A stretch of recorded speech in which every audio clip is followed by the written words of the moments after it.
বন্ধুরা, আজ আমি হর্ষবর্ধনের কৃতিত্বের কথা আলোচনা করব, অর্থাৎ হর্ষবর্ধনের বীরত্বের কথা নিয়ে বলবো।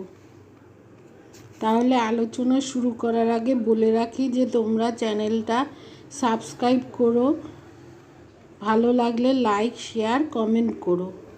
তাহলে চলো এখন শুরু করি।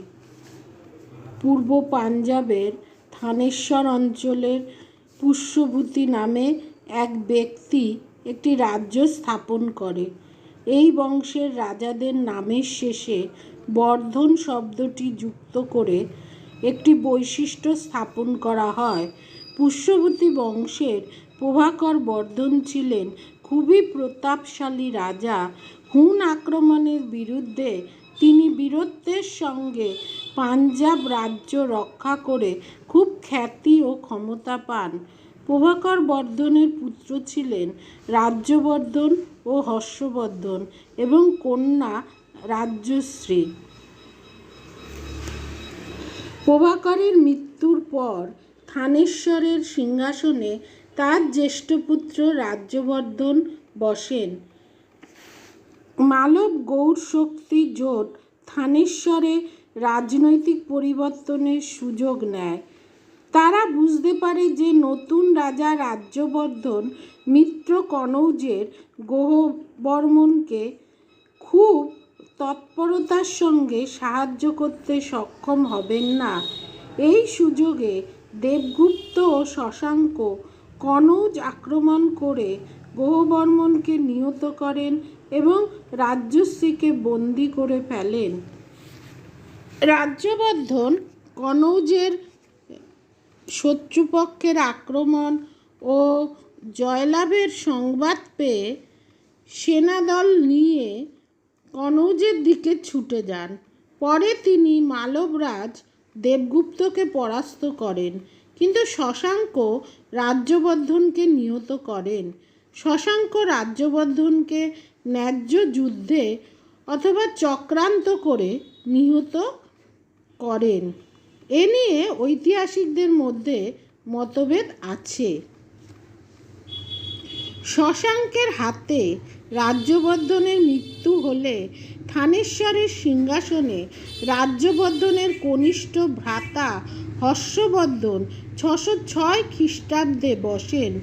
হর্ষের রাজত্বকালকে অধিকাংশ ঐতিহাসিক একটি গুরুত্বপূর্ণ ঘটনা বলে মনে করেন। চালুক্য শিলালিপিতে তাকে সকলোত্তর পথনাথ বলে অভিহিত করা হয়েছে। হর্ষের রাজত্বকাল সম্পর্কে তার সভাকবি বাণভট্ট বিরচিত হর্ষচরিত বিখ্যাত উপাদান, কিন্তু এতে হর্ষের রাজত্বকালের সমগ্র ঘটনা পাওয়া যায় না। চীনা পর্যটক হিউয়েনসাংয়ের রচনা সি ইউ কাই এবং হিউয়েনসাংয়ের জীবনীও অমূল্য উপাদান।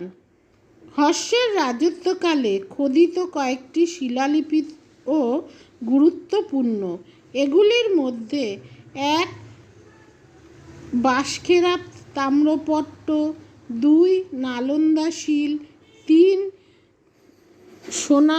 সোনাপট তাম্রপট্ট, 4 মধুবনী তাম্রপট্ট, 5 চালুক্যরাজ দ্বিতীয় পুলকেশীর আইহোল শিলালিপি বিশেষ মূল্যবান।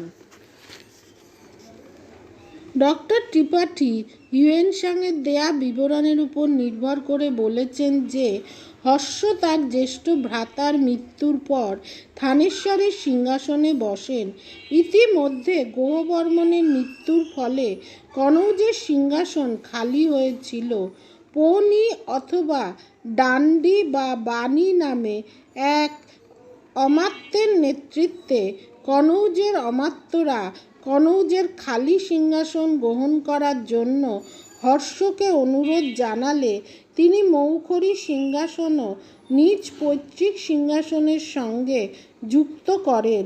এই বৎসর 606 খ্রিস্টাব্দে তিনি হর্ষ সম্বত প্রচলন করেন। ডক্টর ত্রিপাঠীর এই অভিমত অধুনা সমালোচিত হয়েছে। প্রথমত কনৌজের অধিকার সম্পর্কে হিউয়েন-সাং যে বিবরণ দিয়েছেন তাতে বহু অসঙ্গতি আছে। কনৌজ ছিল মৌখুরিদের রাজধানী। হর্ষ বিনা বাধায় এ রাজ্য পান একথা মনে করা যায় না। দ্বিতীয়ত নালন্দা শিল থেকে জানা যায় যে মৃত গ্রহবর্মার কনিষ্ঠ ভ্রাতা শূরসেন জীবিত ছিলেন। তিনি ছিলেন সিংহাসনের উত্তরাধিকারী এবং তিনি তার মৃত ভাইয়ের সিংহাসনে বসেছিলেন। তৃতীয়ত বাণভট্টের হর্ষচরিত থেকে জানা যায় যে গুপ্ত নামে এক অমাত্য গ্রহবর্মার মৃত্যুর পর কনৌজে আধিপত্য পান এবং তিনি রাজর্ষিকে কারাগার থেকে মুক্ত করে দেন। চতুর্থত এই অমাত্য সম্ভবত শূরসেন এবং শশাঙ্কের পক্ষে ছিলেন। সুতরাং অমাত্যদের অনুরোধেই হর্ষ কনৌজের সিংহাসন পেয়ে যান একথা মনে করা যায় না। চীনা সূত্র থেকে বিশেষত ফ্যাং চি থেকে জানা যায় যে হর্ষ কনৌজের সিংহাসন নিতে খুবই দ্বিধা করেছিলেন। তিনি শেষ পর্যন্ত তার ভগিনী রাজর্ষির তরফে প্রতিনিধি হিসাবে শুধুমাত্র যুবরাজ শিলাদিত্য নাম নিয়ে কনৌজের শাসন চালান। পরে তার ক্ষমতা দৃঢ় হলে তিনি নিজেকে কনৌজের সম্রাট বলে ঘোষণা করেন। এজন্য অন্তত তাকে 6 বছর অপেক্ষা করতে হয়। এরপর হর্ষ এবং শশাঙ্কের যুদ্ধ বাধে। সেটা কি করে? হর্ষবর্ধন 606 খ্রিস্টাব্দে পৈতৃক রাজ্য থানেশ্বরের সিংহাসনে বসেন। এরপর তিনি ভগিনী রাজর্ষির পক্ষে তার মৃত স্বামীর রাজ্য কনৌজ অধিকার করেন। কনৌজকে নিজ রাজ্যের সঙ্গে সংযুক্ত করে হর্ষবর্ধন তার রাজ্য বিস্তার নীতির সূত্রপাত করেন। হর্ষবর্ধন বিনা বাধায় কনৌজ দখল করতে পারেন একথা বলা যায় না। সিংহাসনে বসার সঙ্গে সঙ্গে তাকে তার প্রধান শত্রু গৌড়রাজ শশাঙ্কের বিরুদ্ধে যুদ্ধযাত্রা করতে হয়। বাণভট্ট হর্ষচরিতে কেবলমাত্র উল্লেখ করেছেন যে হর্ষবর্ধন শশাঙ্কের বিরুদ্ধে যুদ্ধযাত্রা করেন। এই যুদ্ধের ফল কী হয় এ সম্পর্কে তিনি নীরব থাকেন। এক্ষেত্রে আধুনিক ঐতিহাসিকেরা কয়েকটি অনুমান করে থাকেন। ডক্টর ত্রিপাঠী বলেছেন যে হর্ষবর্ধন আসার খবর পেয়ে শশাঙ্ক কনৌজ ছেড়ে পিছু হটে যান, কিন্তু ডক্টর আর.সি. মজুমদারের মতে শশাঙ্ক কনৌজের সিংহাসনে গ্রহবর্মণের কনিষ্ঠ ভ্রাতা শূরসেনকে বসিয়ে তবে কনৌজ ছাড়েন। হর্ষবর্ধন শূরসেনকে পরাস্ত করে তবে কনৌজ দখল করেন। শশাঙ্ক কনৌজ থেকে পিছু হটলেও হর্ষবর্ধনের সঙ্গে তার বিরোধ চলতে থাকে। তবে এই যুদ্ধে হর্ষবর্ধন কতটা সফল হন এ সম্পর্কে কোনো নির্ভরযোগ্য প্রমাণ পাওয়া যায় না। বাণভট্ট বলেছেন যে হর্ষবর্ধন প্রথমে তার বিপন্না ভগিনী রাজর্ষিকে উদ্ধারের কাজে হাত দেন। রাজর্ষিকে কনৌজের কারাগার থেকে শত্রুপক্ষ মুক্ত করে দেয়। হর্ষবর্ধন অনেক খুঁজে রাজর্ষিকে বিন্ধ্য পর্বতের জঙ্গল থেকে উদ্ধার করেন এবং তাকে কনৌজে ফিরিয়ে আনেন। এরপর তিনি শশাঙ্কের বিরুদ্ধে যুদ্ধে লিপ্ত হন।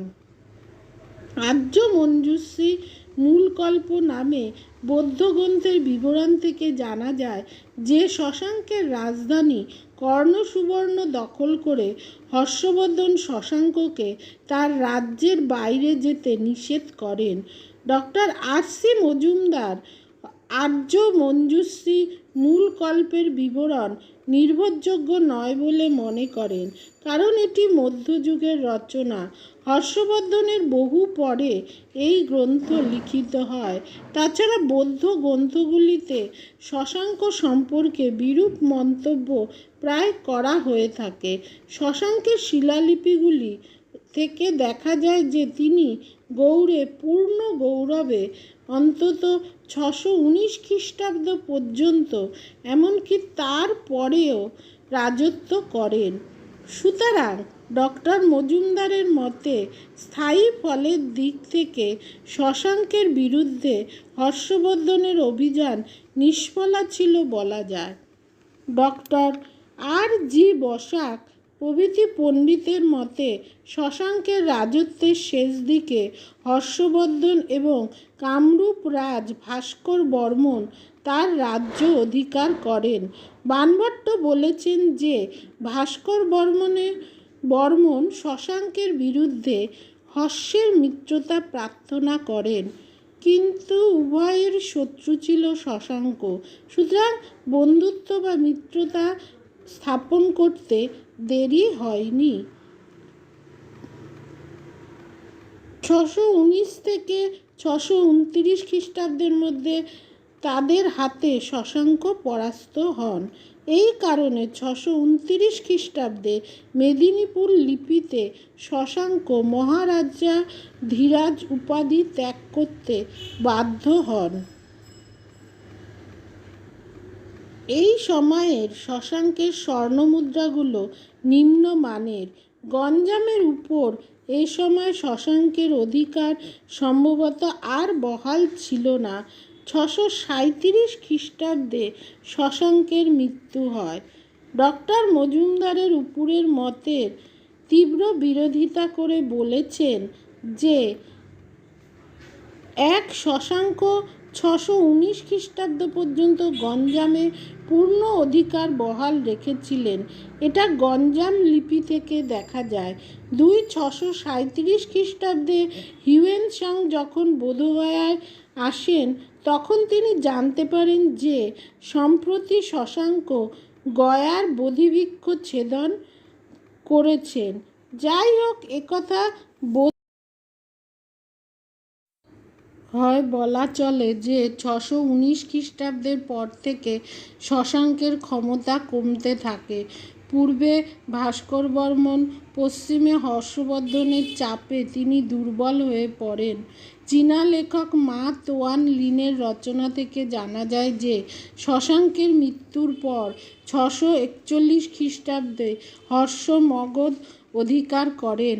643 খ্রিস্টাব্দে তিনি উড়িষ্যা ও কঙ্গোদ বা গঞ্জাম অধিকার করেন। হয়তো এর আগেই তিনি এই সকল স্থান অধিকার করেছিলেন। হর্ষবর্ধন পশ্চিমবাংলা শশাঙ্কের মৃত্যুর পর অধিকার করেন, অর্থাৎ ভাগীরথী ও পদ্মার পূর্বপারের অঞ্চল ভাস্কর বর্মন পান। উড়িষ্যা দখলের পর হর্ষবর্ধন উড়িষ্যায় একটি বৌদ্ধ মহাসম্মেলনে আহ্বান করেন। হর্ষবর্ধন কেবলমাত্র পূর্ব ভারতে রাজ্য বিস্তার করেননি, পশ্চিম ভারতে সৌরাষ্ট্রের বল্লভী রাজ্যকে তিনি অধিকার করার চেষ্টা করেন। গুজরাটের গুর্জর ও রাজপুতানার মালবদের সঙ্গে তার বৈরিতা ছিল। এই শক্তিগুলি চালুক্যরাজ পুলকেশীর সাহায্যে তাকে অগ্রাহ্য করার চেষ্টা করে। হর্ষবর্ধন এদের দুদিক থেকে বেষ্টন করার জন্য বল্লভী রাজ ধ্রুবসেনকে তার প্রতি বশ্যতা স্বীকারে আহ্বান জানান। বল্লভী রাজ ধ্রুবসেন যুদ্ধে পরাস্ত হন, তবে তিনি গুর্জর রাজ দ্বিতীয় দ্বন্দ্বের সাহায্যে নিজ ক্ষমতা পুনঃপ্রতিষ্ঠিত করেন।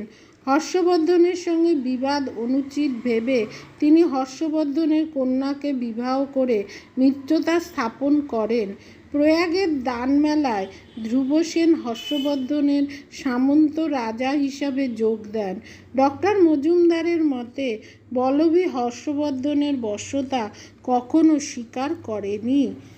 হর্ষবর্ধন সিন্ধু দেশের বিরুদ্ধে অভিযান করেন বলে বাণভট্ট হর্ষচরিতে বলেছেন, তবে ডক্টর মজুমদারের মতে এই অভিযানের কোনো ফল হয়নি। বাণভট্ট বলেছেন যে হর্ষবর্ধন তুষার শৈলে অভিযান করেন, বুহলার প্রভৃতি পণ্ডিতেরা এর থেকে অনুমান করেছেন যে হর্ষবর্ধন কাশ্মীর ও নেপাল অভিযান করেছিলেন, কিন্তু ডক্টর সিলভা লেভি এই মত খণ্ডন করে বলেছেন যে হর্ষবর্ধন কখনো নেপাল অভিযান করেননি। হিউয়েনসাংয়ের বিবরণ থেকে জানা যায় যে হর্ষবর্ধন কাশ্মীর অভিযান করে কাশ্মীরের রাজার কাছ থেকে একটি বুদ্ধমূর্তি উদ্ধার করেন, কিন্তু এই সম্পর্কে নিশ্চিত কোনো প্রমাণ না থাকায় হর্ষবর্ধন কাশ্মীর অধিকার করেন কিনা তা সঠিক জানা যায় না। হর্ষবর্ধন যখন উত্তর ভারতে তার একচ্ছত্র অধিকার স্থাপনে ব্যস্ত ছিলেন, সেই সময় দক্ষিণে চালুক্যরাজ দ্বিতীয় পুলকেশীকেও তুঙ্গভদ্রার উত্তর তীরে সমগ্র দাক্ষিণাত্যে আপন অধিকার স্থাপনে ব্যস্ত ছিলেন। ডক্টর মজুমদারের মতে লাট বা গুজরাট, মালব বা রাজপুতনা অঞ্চলের শাসকরা হর্ষবর্ধনের আক্রমণের ভয়ে স্বেচ্ছায় দ্বিতীয় পুলকেশীর প্রতি বশ্যতা জানায়। এর ফলে নর্মদার উত্তরে রাজপুতনা ও গুজরাটে পুলকেশীর প্রভাব বিস্তৃত হয়। এক্ষেত্রে হর্ষবর্ধনের পক্ষে পুলকেশীর বিরুদ্ধে যুদ্ধ করা ছাড়া রাস্তা ছিল না।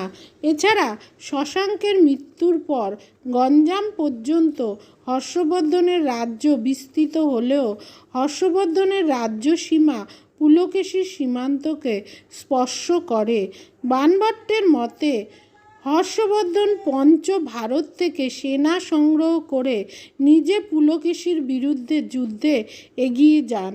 স্মিথের মতে হর্ষবর্ধন নর্মদা পার হয়ে দক্ষিণে পুলকেশীর রাজ্যে ঢুকে পড়লেন, তবে যুদ্ধ বাধে। ডক্টর মজুমদার এই মত খণ্ডন করে বলেছেন যে নর্মদার উত্তরে কোনো স্থানে এই যুদ্ধ হয়।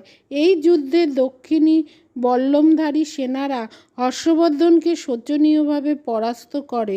ডক্টর এস চ্যাটার্জির মতে এরপরে গঞ্জাম থেকে হর্ষবর্ধন পুলকেশীর পার্শ্বদেশ ভেদ করার চেষ্টা করেন, কিন্তু তাতে কোনো ফল হয়নি। এভাবে হর্ষবর্ধন উত্তর ভারতের পাঞ্জাব, উত্তরপ্রদেশ, বিহার, পশ্চিমবাংলা, উড়িষ্যা, গঞ্জাম নিয়ে এক বিশাল সাম্রাজ্য স্থাপন করেন। চালুক্য লিপিগুলিতে হর্ষবর্ধনকে সকলোত্তর পথনাথ বলে অভিহিত করা হয়েছে। ডক্টর কে এম পানিক্কর তার সার্ভে অফ ইন্ডিয়ান হিস্ট্রি গ্রন্থে বলেছেন, বিন্ধ্য পর্বতের উত্তরের সকল দেশ, নেপাল ও কাশ্মীর হর্ষের সাম্রাজ্যভুক্ত ছিল। এটিংহাউজনের মতে কামরূপ থেকে কাশ্মীর, হিমালয় থেকে বিন্ধ্য পর্বত ছিল হর্ষের রাজ্য সীমা। যাই হোক, হর্ষবর্ধনকে সকলোত্তর পথনাথ বা উত্তর ভারতের অধিরাজ বলা চলে কিনা তা নিয়ে বিতর্ক আছে, তবে হর্ষের রাজ্যের সীমার বাইরেও তার প্রভাব বিস্তৃত ছিল। বলবীর দুবসেন তার প্রতি আনুগত্য জানান। উত্তর ভারতে ক্ষুদ্র রাজারা তার ভয়ে কাঁপতেন। পূর্ব পাঞ্জাব থেকে উড়িষ্যা পর্যন্ত বিস্তীর্ণ অঞ্চল ছিল তার পতাকার অধীনে। রমিলা থাপারের মতে মৌর্যদের মতো কোনো কেন্দ্রীয় শাসন হর্ষবর্ধন স্থাপন করতে পারেননি। তার অধীনে সামন্ত রাজারা স্বায়ত্তশাসন ভোগ করত। দেখা হচ্ছে পরবর্তী